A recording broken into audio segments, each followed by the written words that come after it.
want to say, ladies and gentlemen, before Sam speaks, that I shall allow Sam to speak in a minute and so forth, but I think he's a divine, wonderful Flash.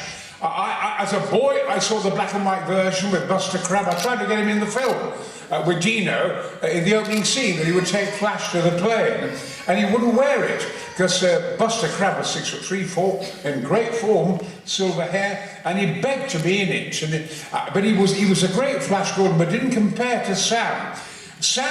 I think the film Flash Gordon is a great film because it has a. And now, of course, it gets 4 and 5 stars. They appreciate it more and more in the fact that it has a great comic strip style. They must never try and repeat it. It was beautifully cast. The music is sensational. And to find the perfect Flash, we did with Sam, because he has to have a bubble of purity around him. And Sam does that quite beautifully. And I think the film is a huge success. I must say, I had enormous fun on it. They actually, of course, they put the wings on me, and I couldn't bloody sit down. And so they built me a perch. They built you a perch. They built me a perch, so I was rocking backwards and forwards, and all the camera crews were going, pretty Polly, pretty Polly. They go, God, fuck off. And so anyway, don't listen. We'll cut the fuck out, won't we not? I have to tell you that when I met the Queen over several years, I'm so famous. And he's talking about me. Whenever you hear the word Queen, and the Queen, he's talking about me. And the Queen, Buckingham Palace doing the Christmas show each year, and she came forward and said, "You know, Mr. Blessed, we watch Flash Gordon all the time, me and the grandchildren. Would you mind saying Gordon's alive?" So I said, "Gordon's alive!" "Thank you so much." So everywhere we go, the prime ministers, they all want to hear Gordon's alive. And the whole film, I think, is a masterpiece of music and direction. I mean, I'll never forget, of course, that there's that wonderful scene with rocket ship Ajax. We attack it, of course. You know, when you see Batman and Superman and things like that, of which I love them, but you see 3 or 4 people flying. But in our Flash Gordon, that Hawkman scene, we had over 1,000 people flying. It never happened before. That wonderful kind of sky in the background, and coloured sky. It was always black skies, but we had coloured skies. And Sam leading the whole thing, the very Henry V. Anyway, at the start we invaded rocket ship Ajax. I'm kind of in my wings and so forth, and we got ready, and it took about 3 or 4 days, weeks, to get the special effects ready. Right, Brian? Are you ready? Stand by, go, action! Impetuous boy, oh well, who wants to live forever? Squadron 40, die! And I had a bazooka made of cardboard. And it came, but it said, cut! Brian, we put in the special effects. I have never felt such a tit. Would you like to say a few words? No, it's the only, this is wonderful. It's the only time that when we do our Q&As, it's all about me, but I never get to say a word, and I absolutely love it. Isn't that great? No, this... For me, this is, you know, we don't get to see each other this much because obviously Brian lives in England, I live in California, and so when we come together like this, I'll just be honest, for me, even though I'm sitting right here on stage with him, I feel like I'm the audience. I just want to sit back, shut up, and listen. I tell you, it's a real treat for me. It really is. I mean, it was I kind of raced to the studios. I did that with that and Henry V, Ken Branagh. I want to say about the extraordinary thing, which I've never asked Sam before, in the fact that, you know, if you were casting Flash Gordon, I mean, you would say, you look at Tom Cruise, who's got a lovely face, and I love him as an actor, and any of the kind of... and he's not gay either, is he? And all the kind of young American actors and so forth. Matt Dillon, all of them. But we'll just take Tom Cruise. Now, he has a beautiful face and a beautiful smile.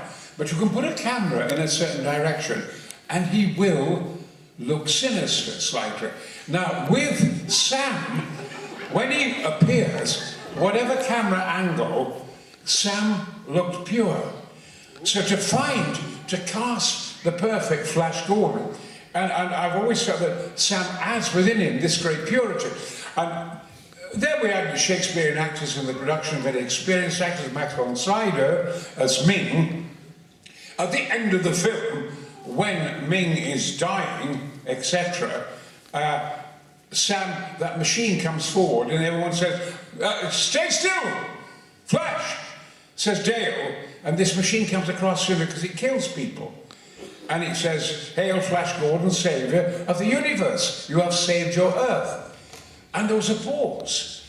And all these Shakespearean actors, including me, we then didn't know quite how to end the scene. And Sam says, I know. And out of his extraordinary purity and imagination, he said, the machine came along, oh, stand still, Flash, said Dale. He says, hail, Flash Gordon, you have saved your Earth. And Sam went, yeah! And that was all it needed. Yeah. And it was out of purity that marvellous, he suddenly jumped up and went, yeah! And nobody would have thought of that in its simplicity. I think that Sam has a kind of holiness and purity in it.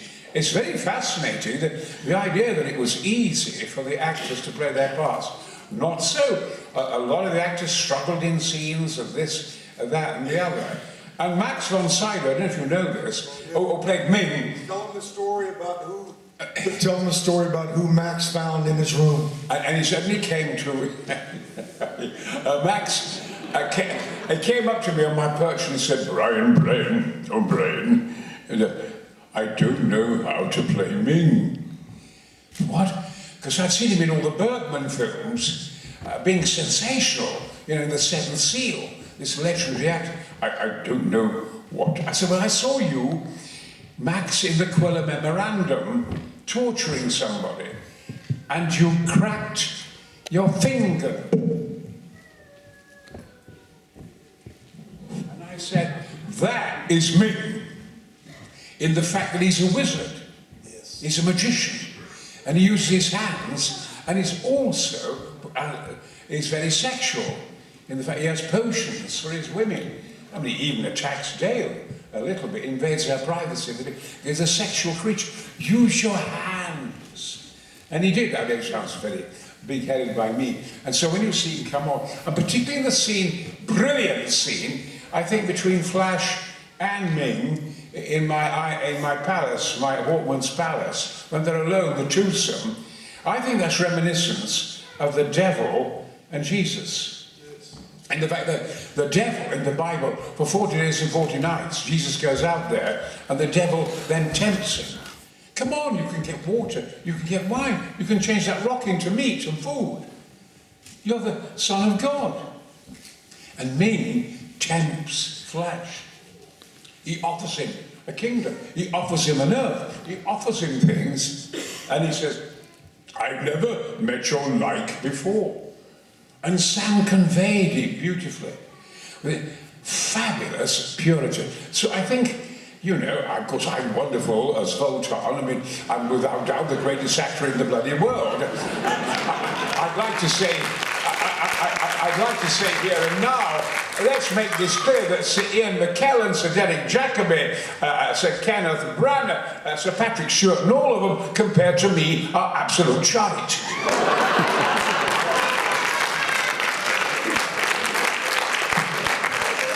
I am without doubt the greatest actor in the world, nevertheless. And I have no vanity about this, it's common knowledge, love. I love myself, I just adore. I look in the mirror and I see a yeti, I see a gorilla, and I think, oh, I fucking love you. So, who's that keeps walking up and down? I'll shoot you, you bastard. No, anyway. Christ almighty, don't you know who I am? I am huge. I'm huge in fucking Tenerife. I have I've never won anything. I did my film Galahad of Everest, which I went up Everest and they filmed me. And then the BBC said, you won Best Actor at the Tenerife Film Festival. What for? I haven't made a film for 2 years. For Galahad of Everest, because it was called Galahad of Everest.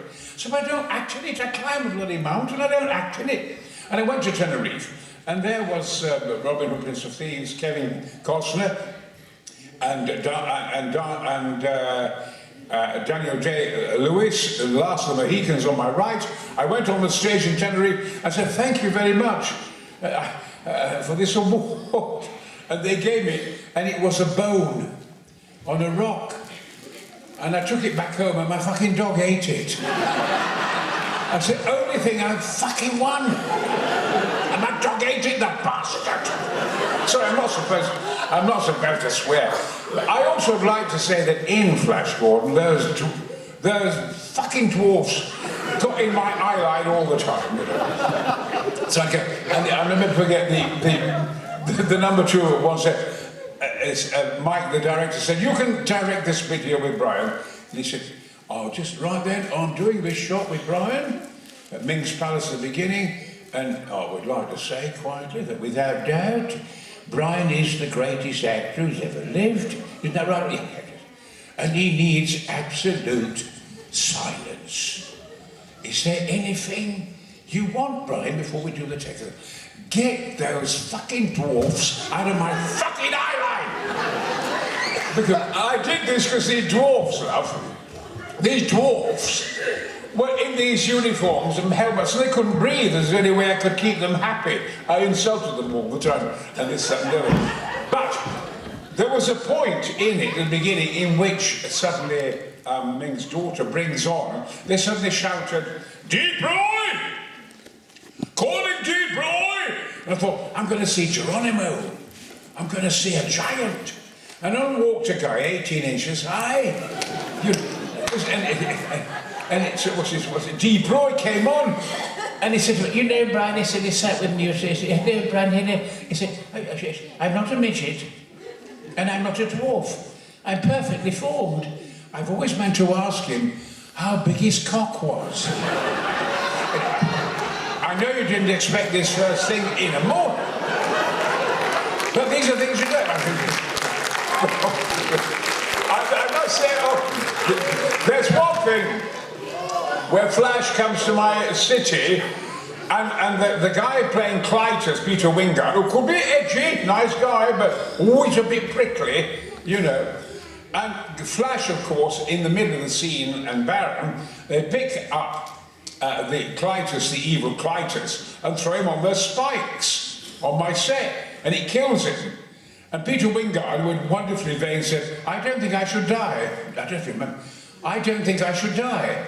I think I'm going to be so popular that I'll do the next film, that'll be about Mars, whatever it is, but I don't think so. I'm going to be very, very popular. And the director could get quite hot-tempered. Nice guy, nice guy. He said, look, no, you die. Flash picks you up and Flash then throws you on these spikes and then you die. I said, no, I don't think I should. And I said, well, I'm not going to fucking die. I'm playing Vultan. I died in my last bloody film. I was killed in battle. I'm not going to die in this bugger. So I try and lighten the occasion, you know. And I'm not going to die. And he continued to say, I don't think I should die. And the director said, yes, you do. You come on. You insult everybody. You frighten everybody. And Flash picks you up and he throws you on the props and you fucking die. And that's it. The bastard wouldn't die. I shouldn't tell you these things. You're possibly filming this, aren't you? This could be seen on Mars, you never know. Anyway, I'm sorry about the swearing, but Sam said I could. And I said, Sam knows more swear words than I could ever fucking clean. He is a sexual animal. He is wild from kind of John O'Groats, fucking Philadelphia, right up to Resolute in Canada. He has shagged anything that moves. These are things about Sam you don't know. Isn't it true, Sam? Yes. No. He said yes. Anyway, ask him a question. Ask us, Sam. I ought to say that Sam's performance in it is beatific. It's beautiful. It's stylized. It has great purity. I don't know. I get the feeling that are you a very religious man, Sam? Well, being around you, I have to be. I have no choice. I mean, my God, I wouldn't have it any other way. Are you kidding me? Why do you think I'm sitting all the way over here? Did you know that they wanted to have Buster Crabbe as Flash's father? It would have been a great idea, wouldn't it, at the beginning? And the reason why, when you tried to bring him on board in the movie, the reason why the director did not want him, what? Because he wasn't gay. That's exactly what I was saying. Yeah. He wasn't gay. No, but I must say this about Buster Crabbe, incredible guy. After the movie was finished, he did join me in the U.S. to help promote the film. We actually did a couple of talk shows together. And a lot of people don't know that Buster Crabbe was also Tarzan, also Buck Rogers, also a gold medalist in swimming, and he played a character called Captain Gallant. Yeah. I'm going to turn it back to you. Okay. Absolutely, you're right. You see, he knows a lot. He's not as dumb as he looks. No, that's a terrible thing to say. It's Muhammad Ali who said that, wasn't it? He used to say to people, you know, you're very clever. You're not as dumb as you look. Muhammad Ali used to say that to his opponents, didn't he, all the time? No. But I raced to the studio to be in it. And Dino Laurentiis was very kind of mafia. Every time he came in the studio, he buggered up the film. People got so scared. Not Sam, not me, but the director got nervous, wardrobe got nervous, and he would arrive with 5 or 6 men in black, and they had bloody guns. Dino, what are you doing here with bloody men with guns? And when I was hanging upside down, because as a hawkman with the wires on, I had to have an extra wire because of my weight, and I had an extra wire around by my bollocks to lift me up because I had all the lines. And I'm hanging there, and the Dino came in, and everyone's getting nervous, and nothing's getting on. I'm hanging up there, and I'm almost becoming unconscious. And I said, nobody did. I said, Dino, fuck off, get out of the fucking studio. When you come, you cost money. Which that mate registered with him. You cost us money. Every time you come, I said, people get scared, we don't get this done, everyone, the director's affected, and I'm hanging up here on my bollocks. Now please, Dino, fuck off. Kid. Oh, the kid tells me to fuck off. I will leave, Brian, I will leave. But he was a menace, wasn't he? Oh, he was a very dangerous guy. He was from the old school. A lot of people didn't even know at that time he'd already completed a couple hundred films. But yeah, I remember, he controlled everybody and everything except for Brian, obviously. But if I wanted an extra pair of socks or another pair of shoes, it had to be approved by Dino De Laurentiis. And we're talking about a $35 million film in 1979. So if you do the evolution of the math, today's economy, about a $222 million film is the equivalent of 1979. So, yeah, but it's funny, when we met with Michael Hodges a couple of years ago, our director, it was really something to witness when we started asking these questions to Michael, and saying, and I had some unanswered questions myself, being a young 23-year-old. And I just asked him, I said, Michael, what was going on between you? I mean, Brian had more insight about the relationship between the director and the producer, but I just wanted to know, if I made any mistakes at that time, because I was so busy, I didn't really have time for anything except filming and rehearsal and filming. And long story short, it was a fascinating answer when Michael said, he basically said, Sam, and this substantiates what Brian just said. He said, when I showed up on the set and Dino was there, we had this plan, but by the time Dino and I were done discussing today's plan and today's schedule, we didn't know what the frick it ended up being. We didn't know what the hell we were going to do, and this was the end result. Well, let me tell you something. For a couple of leaders like the producer and the director to have a certain plan and then it turns to bollocks at the end of the day, the end result is what it is, which I think it turned out pretty darn well. Brilliant. Yeah. So a lot of improvisation. And of course, with Brian's help, and he brought that magic. I mean, there's only one Vultan, and here he is. It's wonderful. He's quite right.